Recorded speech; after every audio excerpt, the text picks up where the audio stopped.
देश एक बार फिर से पाबंदियों के दौर से गुजर रहा है। ओमिक्रॉन के बढ़ते संक्रमण को देखते हुए मध्य प्रदेश, गुजरात, दिल्ली, महाराष्ट्र, कर्नाटक, राजस्थान के बाद अब यूपी में भी कई प्रतिबंध लागू कर दिए गए हैं। नाइट कर्फ्यू, सार्वजनिक आयोजनों पर रोक, त्योहारों पर पाबंदियां और होटल लिस्टों में कई तरह के प्रतिबंध का दौर फिर से लौट आया है। सबसे पहले मध्य प्रदेश ने नाइट कर्फ्यू का ऐलान किया था, तो उसके बाद उत्तर प्रदेश में भी रात्रिकालीन कोरोना कर्फ्यू लागू कर दिया गया है। शनिवार से रात 11 बजे से सुबह 5 बजे तक ये कर्फ्यू लागू रहेगा।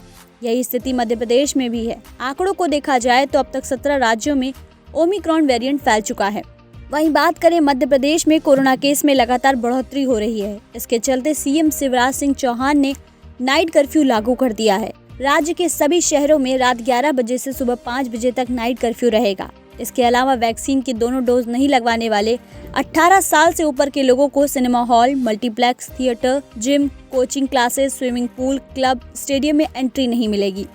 सरकारी कर्मचारियों को दोनों डोज अनिवार्य कर दिए गए हैं। उन्हें ड्यूटी पर भी आना होगा। इसके साथ ही महाकालेश्वर मंदिर में भस्म आरती में भी श्रद्धालुओं का प्रवेश बंद कर दिया गया है। वहीं उत्तर प्रदेश की बात करें तो उत्तर प्रदेश में 25 दिसंबर से रात 11 बजे से सुबह 5 बजे तक कोरोना कर्फ्यू लगाया गया है। इसके साथ ही शादियों में भी 200 से ज्यादा लोगों के शामिल होने पर रोक लगा दी गई है। वही बात दिल्ली की करें तो दिल्ली में भी ओमिक्रॉन के मामले लगातार बढ़ रहे हैं। इसके चलते क्रिसमस और नए साल के जश्न पर पाबंदी लगा दी गई थी।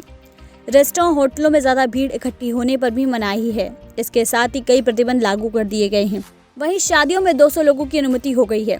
इसी के साथ ही 142 कोरोना मरीज अब तक दिल्ली में सामने आ चुके हैं। कर्नाटक में होटलों और पब में नए साल और क्रिसमस को देखते हुए प्रतिबंध लगा दिए गए थे। होटलों और रेस्टोरेंट में 50% से ज्यादा लोगों के साथ इकट्ठा होने पर पाबंदी लगा दी गई है। इसके अलावा नए साल पर भी डीजे और विशेष पार्टी की अनुमति नहीं दी गई है।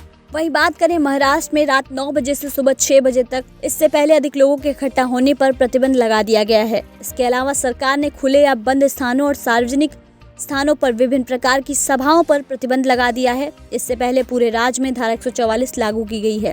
केवल पूर्ण टीकाकरण वाले लोगों को ही दुकानों या सार्वजनिक परिवहन में प्रवेश करने की अनुमति है। कमर्शियल परिसर के मालिकों को 200 से अधिक लोगों की सभा के लिए अपने वार्ड अधिकारियों से अनुमति की आवश्यकता होगी। महाराष्ट्र में कोरोना के साथ ही ओमिक्रॉन का भी खतरा लगातार बढ़ता जा रहा है। इसके मद्देनजर कोविड टास्क फोर्स ने चेतावनी दी है कि अगले 2 हफ्ते बेहद अहम होंगे।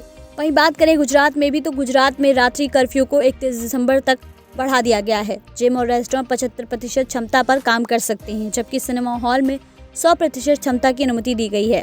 वहीं अंत में बात करें राजस्थान की तो राजस्थान सरकार ने नए नियम जारी कर दिए हैं। राजस्थान में कोरोना को लेकर नई गाइडलाइन के अनुसार धार्मिक स्थल में 200 लोगों की उपस्थिति में परमिशन दे दी गई है। सिर्फ उन्हीं लोगों को अनुमति होगी जिन्होंने कम से कम वैक्सीन की 1 डोज ली होगी। ये अनुमति सुबह 6 बजे से रात 10 बजे तक रहेगी।